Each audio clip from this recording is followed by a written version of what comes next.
ನೀವು ಕೂಡ ಮೀಶೋ ಅಫಿಲಿಯೇಟ್ ಶುರು ಮಾಡಿದ್ದೀರಾ? ಹಾಗಿದ್ರೆ ಈ ವಿಡಿಯೋನ ಮಿಸ್ ಮಾಡದೆ ಕೊನೆಯವರೆಗೂ ನೋಡಿ. ನೀವು ಯಾವ ಉದ್ದೇಶದಿಂದ ಮೀಶೋ ಅಫಿಲಿಯೇಟ್ ನ ಶುರು ಮಾಡಿದಿರೋ ಸೇಮ್ ಅದೇ ಉದ್ದೇಶದಿಂದ ನಾನು ಕೂಡ ಮೀಶೋ ಅಫಿಲಿಯೇಟ್ ನ ಶುರು ಮಾಡಿದೆ. ಬಟ್ ರಿಯಾಲಿಟಿ ತುಂಬಾ ಡಿಫ್ರೆಂಟ್ ಆಗಿದೆ. ಎಲ್ಲರೂ ಹೇಳ್ತಾರೆ ಮೀಶೋ ಇಂದ ನೀವು ಲಕ್ಷ ಲಕ್ಷ ಸಂಪಾದನೆ ಮಾಡ್ಬೋದು ವಾರಕ್ಕೆ ತಿಂಗಳಿಗೆ ಅಂತ ಹೇಳ್ತಾರೆ. ಅದನ್ನ ನೀವು ಕೂಡ ಕೇಳ್ಪಟ್ಟಿರ್ತೀರಾ, ನಾನು ಕೂಡ ಕೇಳ್ಪಟ್ಟಿದ್ದೀನಿ. ಅದಕ್ಕೋಸ್ಕರನೇ ತುಂಬಾ ಏನಕ್ಕೆ ಹೌಸ್ ವೈಫ್ ಆಗಿ ಸುಮ್ಮನೆ ಟೈಮ್ ವೇಸ್ಟ್ ಮಾಡ್ಬೇಕು ಅಂತ ನಾನು ಕೂಡ ಮೀಶೋ ಅಫಿಲಿಯೇಟ್ ನ ಶುರು ಮಾಡಿದ್ದೀನಿ.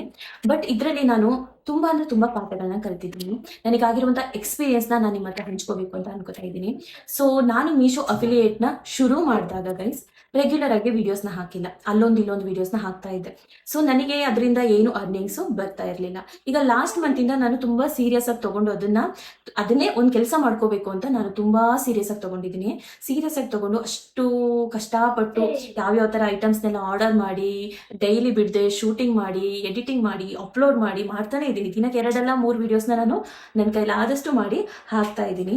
ಸೊ ಆದ್ರೂ ಏನಕ್ಕೆ ನನಗಿನ್ನೂ ಇನ್ಕಮ್ ಬರ್ತಾ ಇಲ್ಲ ಅಂತ ತುಂಬಾ ಅಂದ್ರೆ ತುಂಬಾ ಟೆನ್ಷನ್ ಆಗೋಗಿತ್ತು.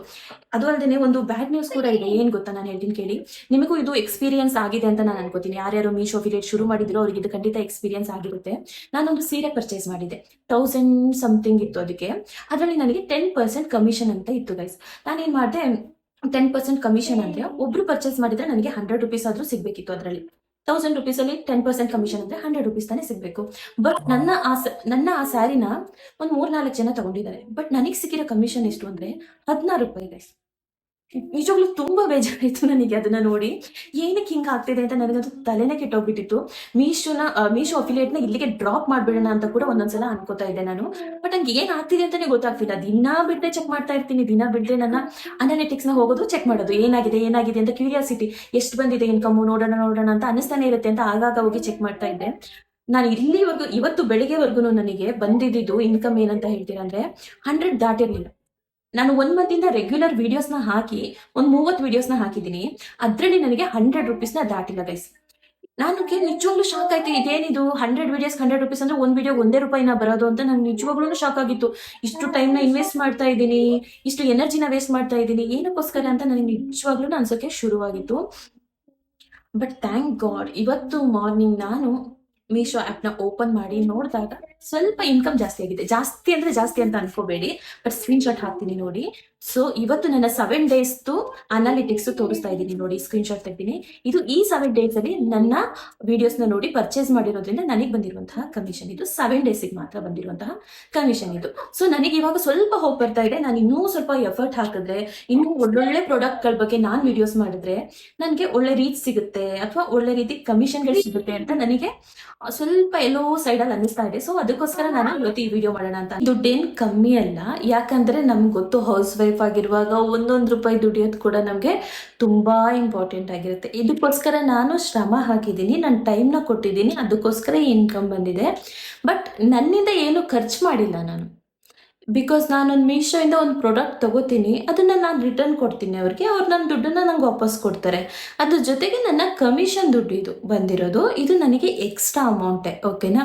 ಸೊ ಕೆಲವೊಬ್ರು ಅನ್ಕೋತಾರೆ, ಮೀಶೋಯಿಂದ ಪ್ರಾಡಕ್ಟ್ ತಗೊಂಡು ಇವ್ರು ವಿಡಿಯೋ ಮಾಡೋದ್ರಿಂದ ದುಡ್ಡು ಬರುತ್ತೆ. ಮೀಶೋಯಿಂದ ಪ್ರಾಡಕ್ಟ್ ತಗೋತೀವಿ, ಪ್ರಾಡಕ್ಟ್ ತಗೊಂಡ್ರೆ ಲಾಸ್ ಅಲ್ವಾ, ಇಲ್ಲಿ ಬರೋ ಲಾಭ ಕಮ್ಮಿ ಅಂದ್ಕೊಳ್ಳೋದಲ್ಲ. ಯಾಕಂದರೆ ಮೀಶೋಯಿಂದ ನಾವು ಪ್ರಾಡಕ್ಟ್ ತಗೊಳ್ಳೋದು, ರಿಟರ್ನ್ ನಾವು ಕೊಡ್ತೀವಿ, ಆ ದುಡ್ಡು ನಮಗೆ ವಾಪಸ್ ಬಂದೇ ಬರುತ್ತೆ, ನಮ್ಮ ಅಕೌಂಟಲ್ಲೇ ಇರುತ್ತೆ ಆ ದುಡ್ಡು. ಬಟ್ ಇದು ಬರೋದಿದೆಯಲ್ಲ, ಇದೆಲ್ಲ ಎಕ್ಸ್ಟ್ರಾ ಅಮೌಂಟ್ ನಮಗೆ ಬರೋದು.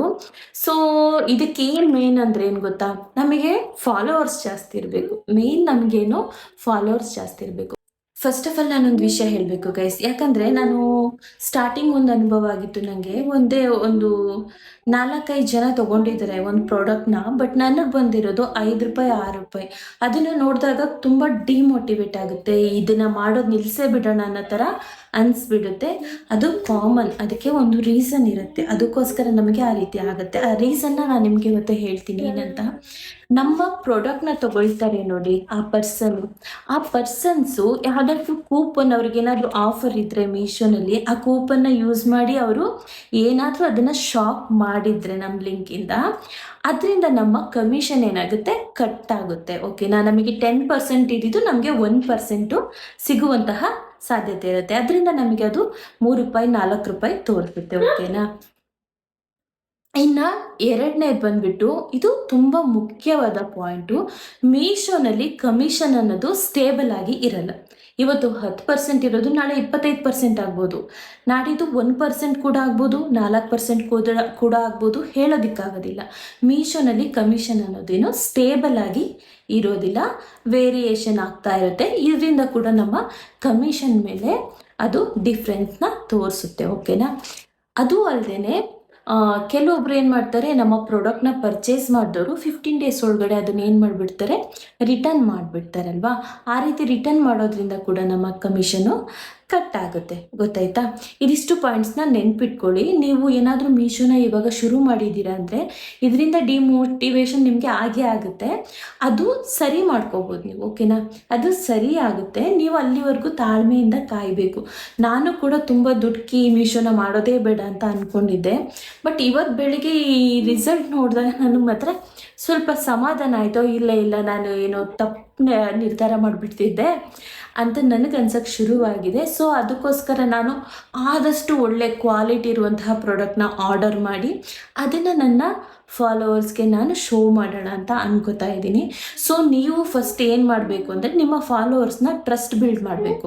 ಇವತ್ತು ನಿಮಗೆ ಹತ್ರ ಒಂದು ಐಟಮ್ನ ತೊಗೊಂಡಿದ್ದಾರೆ, ಚೆನ್ನಾಗಿತ್ತು ಅಂದರೆ ನೆಕ್ಸ್ಟ್ ಟೈಮ್ ಅವ್ರು ಖಂಡಿತ ನಿಮ್ಮ ವೀಡಿಯೋಸ್ನ ಇನ್ನೊಂದು ರೆಫರ್ ಮಾಡುವಂತಹ ವಿಡಿಯೋನ ನೋಡಿ ಇನ್ನೊಂದನ್ನು ಪರ್ಚೇಸ್ ಅವರು ಮಾಡೇ ಮಾಡ್ತಾರೆ. ಸೊ ಹಾಗಾಗಿ ನೀವೇನು ತುಂಬ ಕ್ವಾಲಿಟಿ ಇರುವಂತಹ ಪ್ರಾಡಕ್ಟನ್ನು ನೀವು ಅವ್ರಿಗೆ ಶೋ ಮಾಡೋದಕ್ಕೆ ಶುರು ಮಾಡಿ. ಮತ್ತು ಏನೋ ತರಿಸಿದ್ದೀವಲ್ಲ, ಕ್ವಾಲಿಟಿ ಚೆನ್ನಾಗಿಲ್ಲ ಅಂದರೂ ವಿಡಿಯೋ ಮಾಡಿ ಹಾಕ್ತೀರಾ ಅಂದ್ಕೊಳ್ಳಿ, ಅದನ್ನು ಅವ್ರು ಇವಾಗ ತಗೊಳ್ತಾರೆ. ಬಟ್ ಅವರು ಇವ್ರು ಹೇಳಿದ್ರು, ಇವ್ರದಿಂದ ನಾನು ಇದನ್ನು ತೊಗೊಂಡೆ, ಇವ್ರೇನಪ್ಪ ಬರೀ ಸುಳ್ಳು ಹೇಳ್ತಾರೆ ಅಂದ್ಬಿಟ್ಟು ಏನು ಮಾಡಿಬಿಡ್ತಾರೆ, ನೆಕ್ಸ್ಟ್ ಟೈಮಿಂದ ಅವರು ನೀವೇನು ನಿಜವಾಗ್ಲೂ ಚೆನ್ನಾಗಿದೆ ಅಂದರೂ ಅವ್ರು ನಂಬೋದಿಲ್ಲ, ಅವ್ರು ಅದನ್ನು ಕ್ಯಾನ್ಸಲ್ ಮಾಡಿಬಿಡ್ತಾರೆ. ಓಕೆನಾ?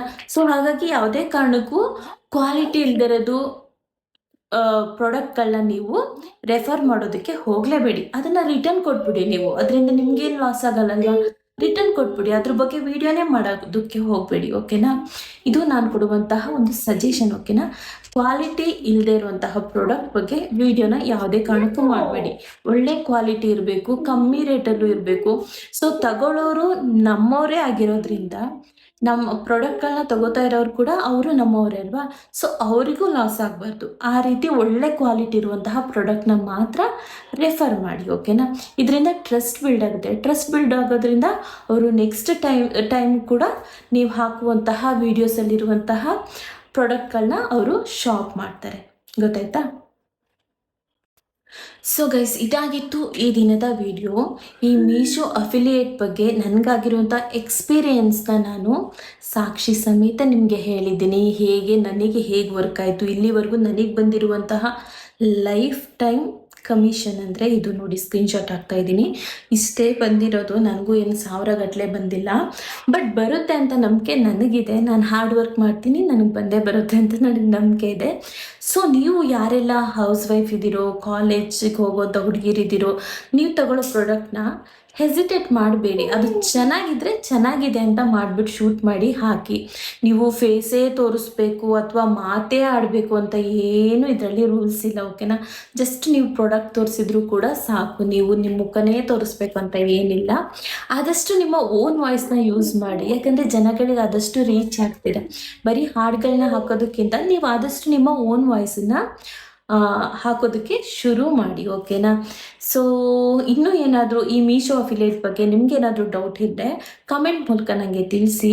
ನಿಮಗೇನಾದರೂ ಮೀಶೋ ಅಫಿಲಿಯೇಟ್ ಹೇಗೆ ಸ್ಟಾರ್ಟ್ ಮಾಡಬೇಕು, ಹೇಗೆ ಅದರ ಕ್ರೈಟೀರಿಯಾಗಳು ಏನೇನು, ಹೇಗೆ ಶುರು ಮಾಡಬೇಕು, ಅದ್ರ ಬಗ್ಗೆ ಏನಾದರೂ ಡೌಟ್ಸ್ ಇದ್ದರೆ ನನಗೆ ಕಮೆಂಟ್ ಮಾಡಿ. ಖಂಡಿತ ನಾನು ನಿಮಗೆ ರೆಸ್ಪಾನ್ಸ್ ಮಾಡ್ತೀನಿ. ನೆಕ್ಸ್ಟ್ ಆದಷ್ಟು ಯೂಟ್ಯೂಬಲ್ಲಿ ನಾನು ವೀಡಿಯೋಸ್ಗಳನ್ನ ಹಾಕೋದಕ್ಕೆ ಶುರು ಮಾಡ್ತೀನಿ. ಇದ್ರ ಬಗ್ಗೆ ನಿಮಗೆ ಡೌಟ್ಸ್ ಇದ್ದರೆ ನೀವು ಕೇಳಿದರೆ ನಾನು ಖಂಡಿತ ವಿಡಿಯೋ ಮಾಡಿ ಹಾಕ್ತೀನಿ. ಆ್ಯಕ್ಚುಲಿ ಯಾರೋ ಒಬ್ಬರು ನನ್ನ ಇನ್ಸ್ಟಾಗ್ರಾಮ್ ಫಾಲೋವರ್ ಹೇಳಿದ್ರು, ಅಕ್ಕ ನನಗೆ ಇದು ಮೀಶೋ ಅಫಿಲಿಯೇಟ್ ಬಗ್ಗೆ ಏನು ನೀವು ವಿಡಿಯೋ ಮಾಡ್ತಿದ್ದಿರಲ್ಲ ಅದ್ರ ಬಗ್ಗೆ ಹೇಳಿ ಅಂತ. ಸೊ ನನ್ನ ಎಕ್ಸ್ಪೀರಿಯನ್ಸ್ನ ನಾನು ಅವ್ರಿಗೆ ಹೇಳೋಣ ಅಂತಲೇ ಈ ವಿಡಿಯೋನ ಮಾಡಿರೋದು. ನಾನಿವತ್ತು ಹೇಳ್ಕೊಟ್ಟಿರುವಂತಹ ವಿಡಿಯೋ ಇನ್ಫಾರ್ಮೇಟಿವ್ ಆಗಿತ್ತು ಅಂತ ಅನಿಸ್ತು. ಅವರು ಖಂಡಿತ ನನ್ನ ಚಾನಲನ್ನು ಸಬ್ಸ್ಕ್ರೈಬ್ ಮಾಡಿ, ಹಾಗೆ ನನ್ನ ವಿಡಿಯೋನ ಲೈಕ್ ಮಾಡಿ ಹಾಗೂ ಶೇರ್ ಮಾಡಿ. ನೆಕ್ಸ್ಟ್ ವಿಡಿಯೋದಲ್ಲಿ ಸಿಗೋಣ. ಅಲ್ಲಿವರೆಗೂ ಟೇಕ್ ಕೇರ್. ಬಾಯ್ ಬಾಯ್.